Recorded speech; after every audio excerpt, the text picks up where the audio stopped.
Sharing is caring. दोनों भाई नाश्ते की टेबल पर बैठे थे। प्रियंका, मेरा नाश्ता कहाँ है? भाभी, मुझे भी ऑफिस के लिए लेट हो रहा है। इस पर प्रियंका किचन में से दोनों के नाश्ते की प्लेट्स लेकर बाहर आती है। लो भाई, आप दोनों का नाश्ता। किसी को भी 1 मिनट का सब्र नहीं है। ये प्रियंका का ससुराल है, जहाँ कोई औरत ना होने की वजह से शादी वाले दिन से ही घर के साथ दोनों भाइयों की जिम्मेदारियां प्रियंका संभाल लेती है। दोनों भाई शांति से नाश्ता कर रहे होते हैं कि अंकुश अपने भाई की प्लेट से पराठे का एक टुकड़ा उठा लेता है। आपको पता है ना, मैं खाना शेयर नहीं करता, फिर भी मेरे प्लेट में से खाना जरूरी है क्या?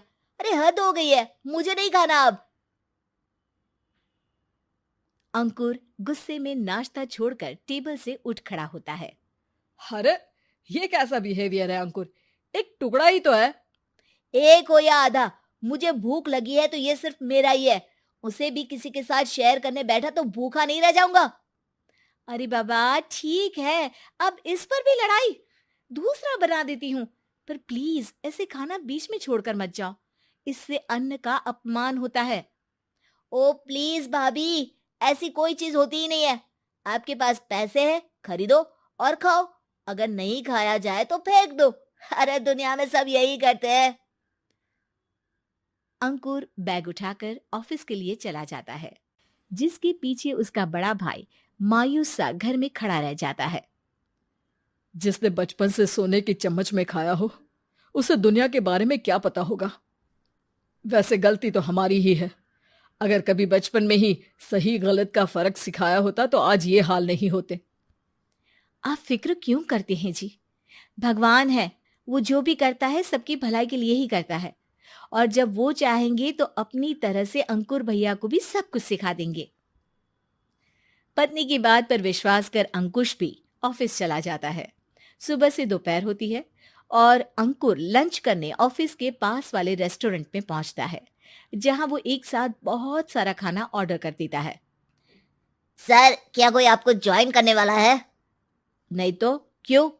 अब कुछ नहीं सर, ऐसे ही। वेटर चला जाता है और कुछ देर में अंकुर का ऑर्डर लेकर वापस आता है, जिस पर अंकुर सब डिशेस में से थोड़ा थोड़ा खाकर बाकी ऐसे ही छोड़कर बिल देकर चला जाता है। वाह भगवान, तेरी माया। कहीं कोई एक एक टुकड़े के लिए तरसता रहता है और ये 5 लोगों का खाना ऑर्डर करके एक का भी पूरा नहीं खाते। पैसे वालों की माया। वेटर टेबल साफ कर बचा हुआ सारा खाना लेकर रेस्टोरेंट के पीछे घूम रहे बच्चों के पास पहुंच जाता है, जिसे देख बच्चों के चेहरे खिल उठते हैं। वाह, आज इतना सारा खाना आया। थैंक यू भैया। भगवान आपको खाने की फैक्ट्री बना दे। अगर ये फैक्ट्री मेरी होती तो तुम लोगों को कभी किसी का झूठा बचा हुआ खाना नहीं खाना पड़ता। चलो तुम लोग खाओ, पर ध्यान रखो किसी को पता ना चले, नहीं तो मेरी नौकरी चली जाएगी। इसी के साथ दिन बीतता है और रात को दोनों भाई एक साथ घर पहुंचते हैं। कुछ देर में सब डिनर करने बैठते हैं, जहां अंकुश अंकुर को समझाने की कोशिश करता है। अंकुर, अगर हमें लाइफ में सब कुछ मिला है, इसका ये मतलब नहीं कि तुम उसका गलत फायदा उठाओ, बल्कि तुम्हें उसकी मदद से दूसरों को भी मदद करनी चाहिए। भैया, जिनके पास नहीं है उनकी वजह मैं तो नहीं ना। और ऐसे बहुत लोग हैं जिनके पास सब कुछ है। इसलिए अगर मैं एक इंसान कुछ नहीं करूंगा तो कोई फर्क नहीं पड़ने वाला।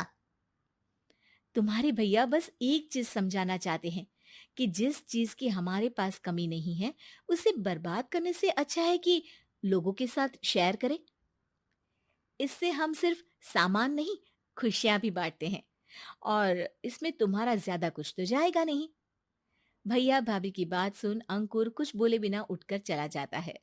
इसी तरह दिन बीतते रहते हैं, जिसमें अंकुश और प्रियंका कोशिश तो बहुत करते हैं, पर अंकुर पर किसी भी चीज का कोई असर नहीं पड़ता।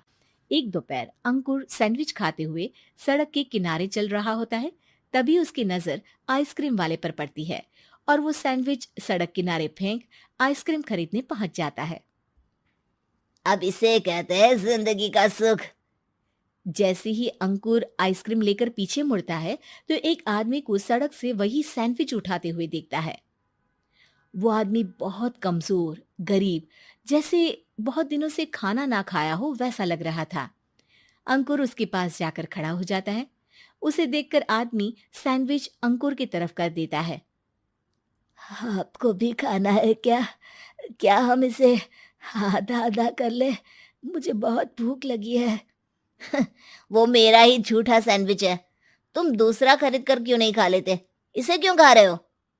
अरे भैया, अगर खरीदने के पैसे होते तो 4 दिन से भूखा नहीं घूम रहा होता। हैं? क्या? तुमने 4 दिन से कुछ नहीं खाया, फिर भी इस आधे सैंडविच को मेरे साथ बांटने के लिए तैयार हो गए? क्यों? अरे भैया, पैसा नहीं है तो क्या हुआ, इंसानियत आज भी उतनी महंगी नहीं हुई, और ना ही उस पर अमीर गरीब का टैग लगा है जो हम उसे रख ना सके। पर अफसोस, आजकल लोगों के अंदर पोषण, खून या विटामिन से ज्यादा इंसानियत की कमी होने लगी है। आदमी की बातों से अंकुर को समझ में आ जाता है कि वो आज तक कितना गलत काम करता आ रहा था। इसके बाद से वो अपनी किसी के साथ शेयर नहीं करने और खाने को बर्बाद करने वाली आदत को छोड़ देता है।